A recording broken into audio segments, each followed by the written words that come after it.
वहीं कांग्रेस के बाद अब जेएमएम ने बंगाल चुनाव और एसआईआर को लेकर केंद्र सरकार और चुनाव आयोग को निशाने पर लिया है।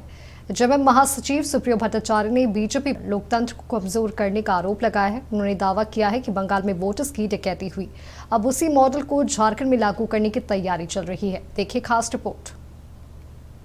जेएमएम नेता सुप्रियो भट्टाचार्य ने बंगाल चुनाव को लेकर बीजेपी पर बड़ा हमला बोला है।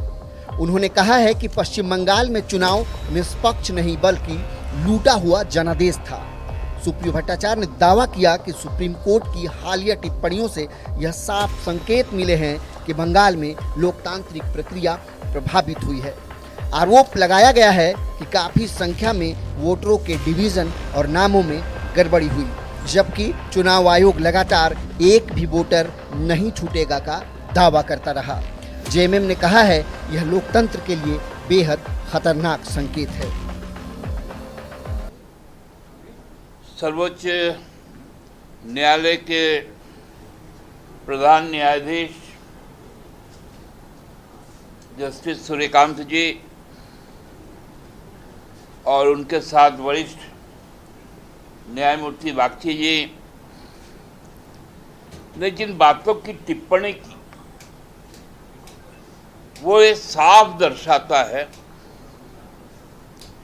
कि बंगाल में चुनाव नहीं हुआ। बंगाल में सेना के द्वारा, अर्धसैनिक बलों के द्वारा लोकतंत्र को लूट लिया गया। जेएमएम महासचिव ने आशंका जताई है अब झारखंड में भी एसआईआर और परिसीमन के जरिए राजनीतिक समीकरण बदलने की कोशिश हो सकती है। बीजेपी झारखंड में हताश है और निराश है, इसलिए चुनावी रणनीति के तहत नया खाका तैयार किया जा रहा है। उन्होंने आरोप लगाया कि जो बीजेपी के पक्ष में वोट नहीं करेगा उनका नाम या डिवीजन प्रभावित किया जा सकता है।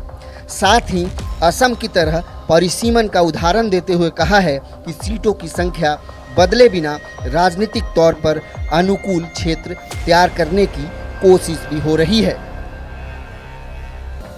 इधर जेएमएम के आरोप पर बीजेपी ने पलटवार किया है। बीजेपी के प्रदेश अध्यक्ष आदित्य साहू ने कहा है कि झारखंड मुक्ति मोर्चा बेवजह इस मुद्दे को तुल दे रही है। यह पूरी तरह से एक संवैधानिक प्रक्रिया है और इसमें झारखंड मुक्ति मोर्चा को साथ देना चाहिए। हमारे लिए ये परिस्थिति क्यों अलार्मिंग है?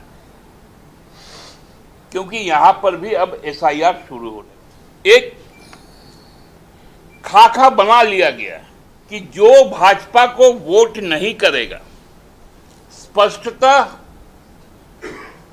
उसका डिलीशन हो जाएगा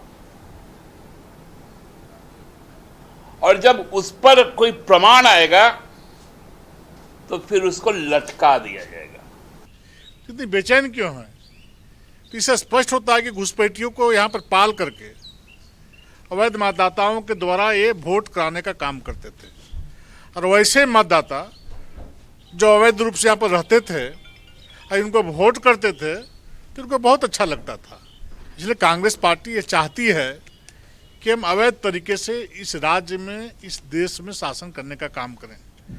अवैध मतदाता जो घुसपैठी हम जो पीछे बोलते हैं, जो हमारे झारखंडियों का, झारखंड के एक एक लोगों का हक अधिकार छीनने का काम कर रहा है, उसको इस एसआईआर के माध्यम से झारखंड छोड़कर के, इस देश छोड़कर के बाहर जाना ही पड़ेगा। जेएमएम ने साफ तौर पर चेतावनी दी है, झारखंड कोई सामान्य राज्य नहीं बल्कि संघर्ष से बना राज्य है और यहाँ की राजनीतिक चेतना अलग है।